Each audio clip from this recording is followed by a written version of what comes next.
Adolf Hitler. He is the architect of one of the greatest disasters the world has ever seen. The most photographed leader of the early 20th century. He spent hours in front of a mirror practicing different poses. The Nazi reign in Germany was full of terror, bloodshed, and brutality. But in the midst of ethnic cleansing and wreaking havoc across Europe, the bright minds in Hitler's armies were inventing and revolutionizing technology in secret.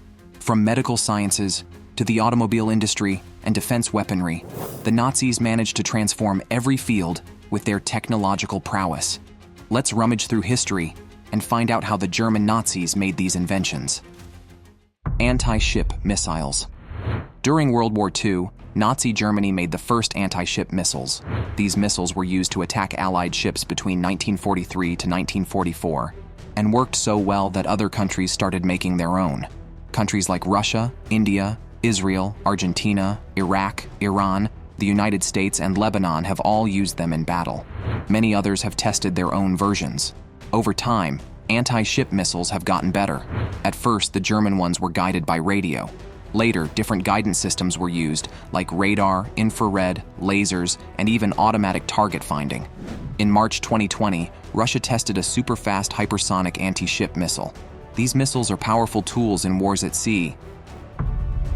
People's Receiver. The People's Receiver was a special radio made by the Nazis to spread their ideas. It was created by a man named Otto Wreaking because Joseph Goebbels, who was in charge of telling people what to think, wanted everyone in Germany to hear their messages.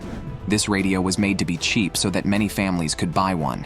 The first model came out on August 18, 1933, and cost 76 Reichsmark, which was about 2 weeks' pay for an average worker back then. By having these radios in homes, the Nazis made sure that everyone heard the same messages. This way, they could push their ideas of hate and war and keep people from hearing different opinions. The People's Receiver helped the Nazis control what people thought. With so many radios, they could make everyone feel proud of their country, even if it meant ignoring other voices.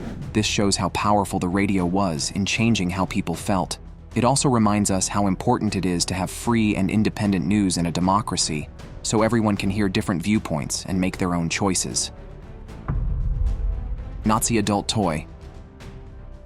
During World War II, the Nazi regime had a big problem with transmitted diseases like syphilis. Many soldiers caught these diseases from. To help solve this issue, Hitler started a secret project called the Borg Hild Project in 1940. This idea came from SS Chief Heinrich Himmler, who told Hitler about the problem. The project aimed to create lifelike blow-up dolls for soldiers to use instead of These dolls were designed to be easy to carry, fitting into a soldier's backpack. They were made to look very realistic, so soldiers could feel like they had a companion. The goal was to give soldiers a safe way to meet their needs and keep them healthy, which would help the army stay strong. However, many soldiers did not want to take these dolls with them into battle. They were worried about feeling embarrassed if they were caught with one. Today, the Borg Hild Project is still a topic that people talk about. Some think it really happened, while others believe it was just a rumor. Because the project was kept so secret and there is not much proof, it's hard to know what really happened. Still, the Borg Hild Project shows how far the Nazi regime would go to solve their problems, mixing practical ideas with strange solutions. Deadly sarin. Nazi scientists accidentally made a deadly chemical called sarin while trying to find a cheaper bug killer. By 1945, Nazi Germany had 12,000 tons of sarin. Even though his advisors pushed him, Hitler never used sarin as a weapon in World War II. But after the war, sarin didn't disappear. Over the years, others used it in terrible ways. Sarin was later called a weapon of mass destruction because it was so dangerous. In 1993, a global agreement called the Chemical Weapons Convention banned sarin. However, people still use it. In 2017, the Syrian Air Force released sarin gas on a rebel town in Syria's Idlib province, causing many deaths. The bell. There was a mysterious Nazi invention called the bell. No one really knows what it was, or if it even existed. Some say it was an anti-gravity machine, while others think it might have been a time machine. The bell was said to have 2 spinning cylinders inside, filled with a strange glowing substance called Cerium 525. This substance gave off strong radiation, and glowed violet. A scary SS officer named Hans Kammler was thought to be behind the bell. He worked on secret Nazi weapons, including the V-2 rocket that caused fear in London. But at the end of the war, Kammler vanished. Some thought he went to work for another country, like the United States or a place in the East. No one knew if he was alive or dead, so people started linking him to rumors about Nazi secret projects, like the Bell, Landkreuzer. During World War II, the Nazis had plans for a giant tank called the Landkreuzer. In 1942, they imagined it to be 42 meters long, 7 meters tall, and weighing 1,500 tons. This super heavy tank would need a crew of 100 men to run it. The Landkreuzer was supposed to have the biggest guns ever made, able to shoot shells 25 miles away to destroy strong forts. But there was a problem. It was way too big and difficult to make. It was so impractical that by early 1943, Albert Speer, who was in charge of Nazi weapons, decided to cancel the project. The Landkreuzer was just too much, even for them. V3, the world's first supergun. The Nazis built something called the V3, known as the world's first supergun. It was designed to shoot huge 300-pound shells all the way to London from France. They built the V3 in northern France, near a place called Mimoyeques. The plan was to have 5 superguns, each as long as 150 meters. These guns would use rocket boosters to fire the shells super fast, about 2,000 miles per hour. In 1942, they tested a smaller version of the V3 in Germany, now part of Poland. But luckily for London, the V3 never worked as planned. The Nazis couldn't finish it because they had too many problems, like running out of money, being bombed by the Allies, and dealing with technical issues. Even though the V3 never fired at London, its story didn't end there. Years later, in the 1990s, a British company got in trouble for selling tools that could have been used by Saddam Hussein to build a supergun like the V3. This showed how the idea of the supergun continued to affect history long after World War II. Death ray. Even though things were going really badly, some Nazis still didn't stop trying to make a super powerful weapon that could turn things around for their nearly defeated army.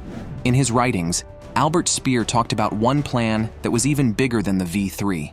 In April 1945, when the Nazis were losing the war, Speer had a talk with Dr. Robert Ley, the leader of the German Labor Front. Ley was sure they had created something called a death ray. "I've seen the papers," Ley told Speer with excitement. "It's real. This is the weapon that will change everything." But Speer didn't believe him, and jokingly gave Ley the title of Commissioner for Death Rays. Ley didn't understand the joke, and happily accepted the job. Of course, no death ray was ever made. Even Hitler thought the idea was ridiculous. But Ley kept thinking they had a secret weapon that would save them, even though the war was coming to an end. In the end, the idea of the death ray was just a wild dream, and it never helped the Nazis win. Thalidomide. Among a wide array of harmful chemicals, the Nazis created something extremely dangerous by accident: thalidomide. This narcotic was given to pregnant women to help with morning sickness. Sadly, it caused their babies to be born without arms or legs. New research says thalidomide may have been made in Nazi Germany to fight sarin poisoning. Even worse, it seems like thalidomide might have been made in a place called Auschwitz, a terrible Nazi camp. There, it was called Narcotic 4589 and may have been tested on people. While the proof isn't totally clear, a patent from 1954 shows that humans were already being used to test this narcotic. Race-based medicine. The Nazis conducted horrible medical experiments to support their beliefs about race. The most well-known was done by Josef Mengele on twins of all ages at Auschwitz. He also did experiments on the Roma people, just like Werner Fischer did at Sachsenhausen. They wanted to see how different races handled diseases. At Strasbourg University, August Hirt did research to try to prove that Jewish people were racially inferior. Other terrible experiments were focused on sterilization. These took place mainly at Auschwitz and Ravensbrück. The Nazis wanted to find a cheap and quick way to stop certain groups, like Jews, Roma, and others they saw as undesirable, from having children. Scientists tried different ways to achieve this goal, which was a big part of the Nazis' racial ideas. Coalliquefaction. When the war started to go badly for the Nazis, they realized they couldn't use the Soviet oil fields anymore. Without enough fuel, they had to find other ways to power their machines. So Himmler told his people to work on new types of energy. One of the ideas that seemed to work was called liquid coal. They made this fuel by heating coal with oxygen and steam until it turned into gas. Then, they mixed the gas with something else to create liquid fuel. Even though it sounds strange, the idea actually worked. Some vehicles were able to run on this fuel. When American soldiers invaded Germany, they found enemy vehicles with liquid coal fuel. They even used it in their own tanks and jeeps, and it worked just fine. Olympic torch relay. One famous idea that started with the Nazis is the Olympic torch relay. The torch itself was first used in 1928 at the 9th Modern Olympics in Amsterdam, but the Nazis created the idea of the relay for the Berlin Games in 1936. The person who came up with this plan was Carl Diem, one of the people in charge of the games. He thought of the relay while traveling to Greece with his friend Theodore Louvald in 1934. Diem wanted to connect Berlin with the ancient Olympics because the Nazis admired Greek culture. Unfortunately, the first torch relay was just as controversial as the one during the 2008 Beijing Games. The torch, made from Krupp steel, like the metal used to build Hitler's tanks, attracted many Nazis and their supporters. For example, in Vienna, the protests were much larger than those seen in London, Paris, or San Francisco during the Beijing Olympics in 2008. Many people did not like the way the Nazis were using the torch to show their power, which created tension as the torch traveled. This event linked the past with the present, making it a significant moment in Olympic history. The torch relay continues to be part of the Olympics today, but its origins remind us of a difficult time. The Beetle. In 1933, Adolf Hitler asked a man named Ferdinand Porsche to make a people's car. This car had to be cheap, simple, and fit a family of 5. The Nazi government helped pay for the car, and Porsche created the famous Beetle. Back then, it was called the Strength Through Joy car, or KDF wagon, which was not a very fun name. The Beetle cost about the same as a motorbike. So many German people could buy it using a savings plan run by the Nazis. But because of the war, the Beetle was first used as a military car instead of a family car. After the war, the British Army reopened the Volkswagen factory, and the Beetle was finally made for regular people. Since then, the Beetle has become one of the most popular cars ever made. In fact, about 21,500,000 Beetles have been built. This car has a long history, and it started as a simple idea to help families drive around easily. Recreational methamphetamine use. During World War II, many people in the Nazi regime used narcotics, including soldiers and even Hitler. One narcotic that was very popular was methamphetamine. A special pill called Pervitin was given to German soldiers before they invaded France in 1940. This pill helped them stay awake and march for many miles without getting tired. Pervitin was created by a company in Berlin in 1938. Doctors thought it would help Germany win the war. They gave it to soldiers, thinking it would make them stronger and more alert.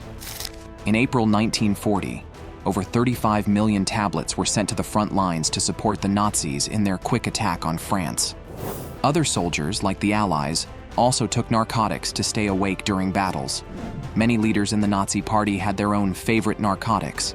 Some took methamphetamine, while others used strong painkillers. A doctor named Theodor Morell treated Hitler and gave him many different drugs, including amphetamines and morphine. Morell became very close to Hitler and helped him with his health problems. He even created medicines from strange animal parts. While narcotics might have affected Hitler during the war, they were not the reason for his actions. The terrible ideas that led to the war were already in his book, Mein Kampf, long before he started taking these drugs. Type 7, Ubot. As World War II began to turn against Germany, the Nazis wanted to create special weapons to help them win. One of these was the Elektronische Boot.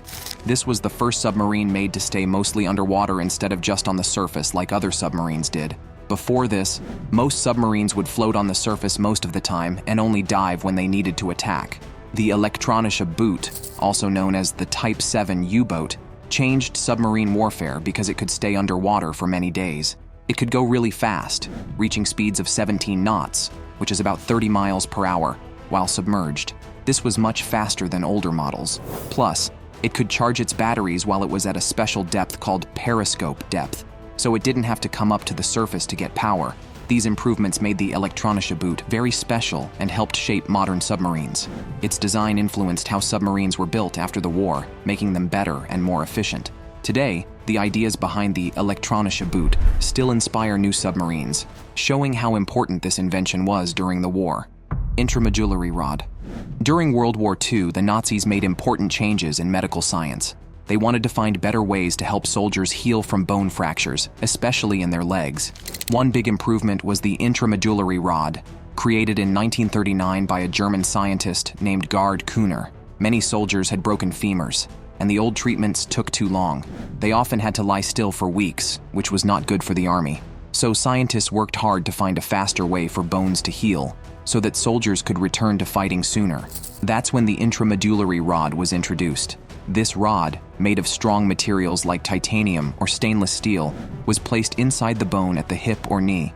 It was screwed in tightly to keep the bone aligned while it healed. Thanks to this invention, soldiers could recover quickly, sometimes in just a few weeks. The Intramodular Rod was so successful that even after the war, it was used in hospitals to help treat different kinds of broken bones. It changed how doctors cared for patients and led to new ideas and tools in orthopedic surgery. This technology made a big difference in healing broken bones and showed how important it is to invent new things when there is a great need, especially during tough times like war. Special light bomber. In 1943, Hermann Göring, the leader of the German Luftwaffe, issued a big challenge. He asked German manufacturers to create a special light bomber. This bomber needed to carry over 2,200 pounds of bombs, fly 620 miles, and go really fast at 620 miles per hour. At that time, only jet engines could reach such high speeds, but they used a lot of fuel, which was a big problem. The Horten brothers, Walter and Reimar, took on this challenge. They designed the Horten Ho-229, a new kind of airplane with a turbojet engine that was very advanced for its time. The Horten Ho-229 had a unique flying wing shape, which helped it avoid radar and sneak into enemy areas. It was a remarkable engineering achievement that showed how stealth technology could change air battles. Unfortunately, the project faced many problems. The last working model crashed on February 18, 1945. Even though the Horten Ho-229 never went into mass production, it inspired future stealth aircraft. The work of the Horten brothers was important and helped shape modern fighter planes and bombers. The Horten Ho-229 is still remembered as a symbol of cleverness and ambition in wartime engineering. It shows how new technology can develop even during tough times, proving that great ideas can come from challenges. Enigma Machine. The Enigma Machine was a special tool created by Germany to send secret messages. A German engineer named Arthur Scheras invented it after World War I. The machine became very important for the German army during World War II. It helped soldiers and leaders talk safely. Hitler and his scientists improved the Enigma Machine, making it more complicated. This made it harder for the enemy to figure out the messages. There was a constant battle between Nazi Germany and the Allies, trying to understand the Enigma code. This showed how important secret writing, called cryptography, was in modern fighting. Many brave people worked hard to break the Enigma code. Their discoveries helped the Allies win the war. This work also led to new ideas in computer science and cybersecurity. The Enigma Machine is a reminder of the clever determination of those who tried to unlock its secrets. In the end, the struggle to understand the Enigma Machine played a big part in helping the Allies win World War II. People's TV. In August 1939, a big invention called the Einheitsfernsehfänger, or the People's TV, was introduced in Germany. This new TV changed how people received information and helped spread Nazi propaganda more than ever before. Even though TVs had been made before, this one was specially designed to gain support for the war in Germany. The project started in 1938, involving companies like Bosch and others. The plan was to create 10,000 of these TVs to be installed at homes, offices, and military bases during World War II. The Nazis knew how powerful media could be in changing what people thought, so they used this TV to control information. The Einheitsfernsehfänger shows how the Nazis wanted to keep a tight grip on what people saw and heard. They wanted everyone to think and feel a certain way. This use of technology for spreading messages is important today because it makes us think about how media can be used to manipulate people. The legacy of People's TV is a strong reminder that technology can be used to influence and control societies. 3D filming technology. During Hitler's time as leader, he spent a lot of money on spreading propaganda. It makes sense that German engineers were the first to make new 3D filming technology. They discovered how to use this technology years before Hollywood did. According to Australian filmmaker Philippe Moa, 2 propaganda films filmed in 3D were found in 1936. This was 16 years before Hollywood used 3D in movies, in 1953. These early 3D films show how advanced Nazi Germany was in using new technology for propaganda. The films made viewers feel more involved, which helped spread the propaganda messages better. The technology used for these films captured and showed images in a way that made them look real and lifelike. While today's 3D technology is much better, the early work of Nazi engineers helped future developments in this area. This shows how technology can be used for both good and bad things. In another surprising discovery, there is a photo of one of the Nazis' secret inventions, a prototype flying saucer. Many people didn't know that during World War II, the Nazis worked on experimental flying technology. This mysterious craft, called the Who, was made to help them fly better. The picture shows German officers standing proudly by this strange, disc-shaped plane. The Haunebu project was kept secret, with only a few engineers and scientists working on it. It was thought to be able to take off straight up and move very fast. However, the project never became a working machine. We hope you enjoyed this video. Stay tuned for more.